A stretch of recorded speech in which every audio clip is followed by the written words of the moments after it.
श्री शिवाय नमस्तुभ्यम।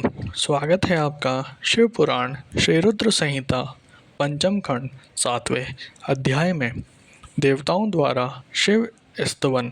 संत कुमार जी बोले, हे व्यास जी, जैसे ही शरणागत भक्त वत्सल भगवान शिव ने देवताओं की प्रार्थना स्वीकार कर तारकाक्ष, कमलाक्ष और विंध्यमाली का व्रत करने का मन बनाया, उसी समय देवी पार्वती अपने पुत्र को गोद में लेकर वहां आई।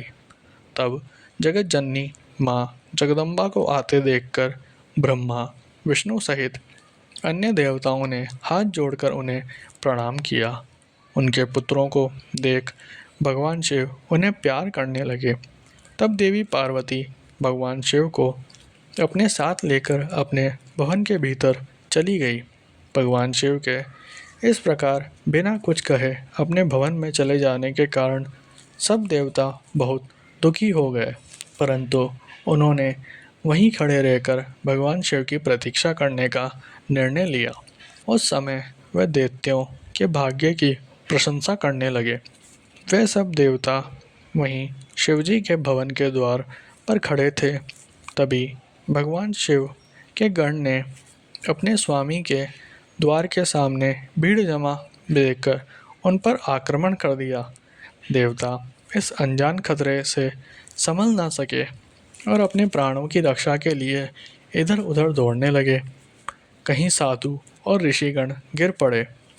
चारों ओर हाहाकार मच गया। तब भयभीत होकर सब देवता भगवान श्री हरि विष्णु की शरण में गए। देवताओं को समझाते हुए श्री हरि विष्णु ने कहा, देवताओं तथा मुनिगणों, आप लोग क्यों इतने दुखी हो रहे हैं? महान पुरुषों की आराधना करने में दुख तो आता ही है। इन कष्टों को झेलकर ही भक्ति की दृढ़ता बढ़ती है और तब वह अपने आराध्य देवों को प्रसन्न कर पाते हैं। भगवान शिव तो समस्त गणों के अध्यक्ष तथा परमेश्वर हैं। आप सब मिलकर भगवान आशुतोष की प्रसन्नता के लिए ओम नमः शिवाय शुंभ शुंभ कुरु कुरु शिवाय नमः ओम मंत्र का 1 करोड़ बार जाप करो। वे इससे अवश्य ही प्रसन्न होंगे और हमारा कार्य पूरा करेंगे। भगवान श्री हरि विष्णु के इन वचनों को सुनकर सभी देवता बहुत प्रसन्न हुए और सहर्ष भगवान शिव की आराधना करने लगे। अपने कार्य की सिद्धि के लिए उन्होंने 1 करोड़ बार विष्णु जी द्वारा बताए गए मंत्र का जाप करना आरंभ कर दिया।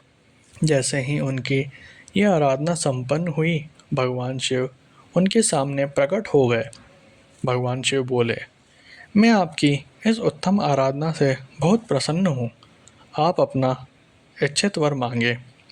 प्रभु के वचन सुनकर देवता बोले, हे देवाधिदेव, हे जगदीश्वर, आप सबके कल्याण करता हैं। भगवान, हम पर कृपा कर हमारी रक्षा कीजिए। आप त्रिपुर स्वामियों का वध करके हमें भय से मुक्ति दिलाइए। तब भगवान शिव देवताओं की प्रार्थना सुनकर पुनः बोले, हे हरे, हे ब्राह्मण, हे देवगण तथा मुनियों, जैसा आप चाहते हैं वैसा ही होगा। मैं अवश्य ही आपकी आराधना सफल करूँगा। हे विष्णु, आप इस जगत के पालन करता हैं, इसलिए त्रिपुर विनाश के लिए आप मेरी सहायता करें। मेरे लिए दिव्य रथ, सारथी और धनुष सहित आवश्यक सामग्री की व्यवस्था करें। संत कुमार जी बोले, मुने, भगवान शिव की इच्छा जानकर सब देवता बहुत प्रसन्न हुए तथा शिवजी की आज्ञा अनुसार समस्त युद्ध सामग्री की व्यवस्था करने लगे। मुने, देवताओं द्वारा शिवजी को प्रसन्न करने के लिए 1 करोड़ बार जपा गया ये मंत्र महान पुण्यदायक है। यह शिवजी को तुरंत प्रसन्न करने वाला तथा भक्ति मुक्ति के मार्ग पर ले जाने वाला है। यह मंत्र शिव भक्तों की सभी कामनाओं और इच्छाओं को पूरा करता है। इस मंत्र से धन, यश की प्राप्ति होती है और आयु में वृद्धि होती है। यह निष्काम मनुष्य के लिए मोक्ष प्राप्ति का साधन है।